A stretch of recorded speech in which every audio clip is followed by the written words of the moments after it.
On va s'intéresser aujourd'hui à une véritable merveille de notre corps, une structure qui travaille en silence à chaque instant pour transformer nos pensées en actions. Je parle bien sûr de la moelle spinale, aussi appelée moelle épinière. Mais alors, comment ça marche exactement? C'est une question qu'on se pose rarement, et pourtant, comment est-ce qu'une simple intention, une pensée qui naît dans le cerveau, peut se transformer en une action aussi précise que de taper dans un ballon? Quel est le chemin que cette information doit parcourir? Eh bien, la réponse, elle est là, juste sous nos yeux. C'est la moelle spinale qui joue ce rôle de chef d'orchestre. C'est le lien vital, l'intermédiaire absolument crucial entre le centre de commande, notre cerveau, et tout le reste de notre corps. Alors, entrons dans le vif du sujet.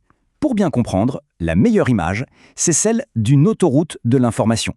Une autoroute ultra rapide et incroyablement complexe. D'un point de vue purement technique, la moelle spinale, c'est une partie de notre système nerveux central qui est bien à l'abri à l'intérieur de notre colonne vertébrale. Son job, assurer une communication dans les deux sens, sans arrêt. Les ordres descendent du cerveau et les informations sensorielles, elles, remontent vers lui. Commençons notre exploration par l'extérieur. À quoi ressemble-t-elle? Quelles sont ses dimensions, sa forme? C'est parti pour une petite visite guidée. Visuellement, il faut imaginer un long cordon cylindrique d'une couleur un peu blanchâtre. Et ces dimensions sont vraiment impressionnantes. En moyenne, 45 cm chez un homme, à peine moins 42 chez une femme. C'est une des plus grandes structures de notre anatomie. Et attention, petite idée reçue, elle ne parcourt pas toute la colonne vertébrale jusqu'en bas. Pas du tout. En fait, elle part de la base du crâne et elle s'arrête beaucoup plus haut qu'on ne le pense, au niveau de la deuxième vertèbre lombaire, qu'on appelle L2.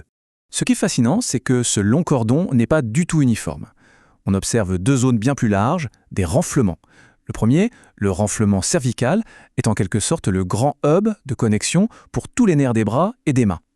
Le second, le renflement lombaire, fait la même chose pour nos jambes. C'est logique au fond. Là où il y a le plus de connexions nerveuses complexes à gérer, il faut plus de place.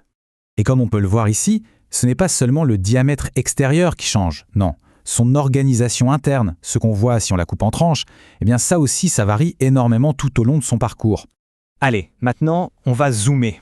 On va faire une coupe transversale pour voir ce qui se passe vraiment au cœur de cette autoroute de l'information. Et là, en coupe, le contraste est vraiment saisissant. En plein centre, on a cette forme très caractéristique de papillon, c'est la matière grise. Et tout autour, on a la matière blanche. Ces deux zones ont des fonctions radicalement différentes, mais totalement complémentaires. C'est vraiment le point clé. La matière blanche, autour, ce sont les voies expresses de l'autoroute. Elle est composée des câbles de nos neurones, les axones, qui transportent l'info à toute vitesse, vers le haut ou vers le bas. La matière grise, au centre, c'est l'échangeur, le centre de tri. C'est là que certaines informations sont traitées localement, et c'est aussi là que sont gérées les décisions ultra rapides, comme les réflexes. Ok, on a vu l'autoroute. Maintenant, il faut bien voir comment on y entre et comment on en sort. Comment cette voie centrale est-elle connectée à absolument tout le reste. Le chiffre est assez incroyable. 31 paires de nerfs spinaux. Ce sont les 31 bretelles d'entrée et de sortie qui partent de la moelle épinière pour desservir l'ensemble du corps.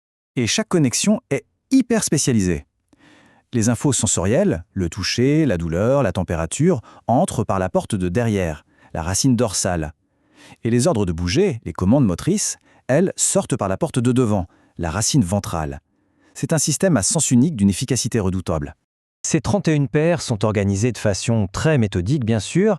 On a 8 paires de nerfs cervicaux pour le cou et les bras, 12 thoraciques pour le torse, 5 lombaires et 5 sacrés pour les jambes et le bassin, et enfin une ou quelques paires tout en bas. Chaque zone du corps est ainsi précisément câblée. Et souvenez-vous, la moelle elle-même s'arrête assez haut, au niveau de L2.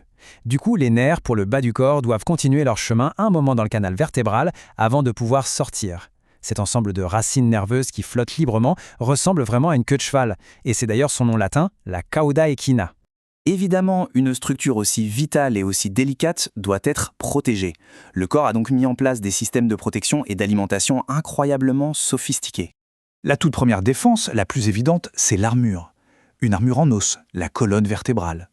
Les vertèbres empilées les unes sur les autres créent un tunnel protecteur à la fois solide et flexible.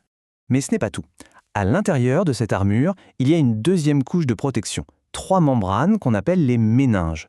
De l'extérieur vers l'intérieur, on a la dure-mère, très résistante, puis l'arachnoïde, et enfin la pie-mère, toute fine, qui colle directement à la moelle. Et entre ces membranes, il y a un fluide, le liquide cérébrospinal. C'est un véritable amortisseur hydraulique. Un coussin liquide qui protège la moelle de tous les chocs et les secousses du quotidien. C'est la protection ultime contre les traumatismes. Enfin, comme toute infrastructure de pointe, cette autoroute consomme énormément d'énergie. Un réseau très dense d'artères est donc là pour l'alimenter en continu, lui apportant l'oxygène et les nutriments dont elle a besoin pour fonctionner 24 heures sur 24. Pour résumer, que l'on regarde sa structure globale ou ses circuits microscopiques, la moelle épinale est vraiment cette pièce d'ingénierie biologique magistrale qui nous permet de transformer une pensée en action. C'est le pont physique entre notre monde intérieur et le monde extérieur. Et ça nous laisse avec une dernière pensée. Pensez-y une seconde. Cette structure relaie des quantités astronomiques d'informations avec une fiabilité quasi parfaite pendant toute une vie. Alors quand on regarde son organisation, son efficacité, on peut se demander ce qu'elle nous apprend sur la nature même de l'information. Quels sont les secrets d'une communication si parfaite ? La réponse est peut-être là, gravée au plus profond de notre propre biologie.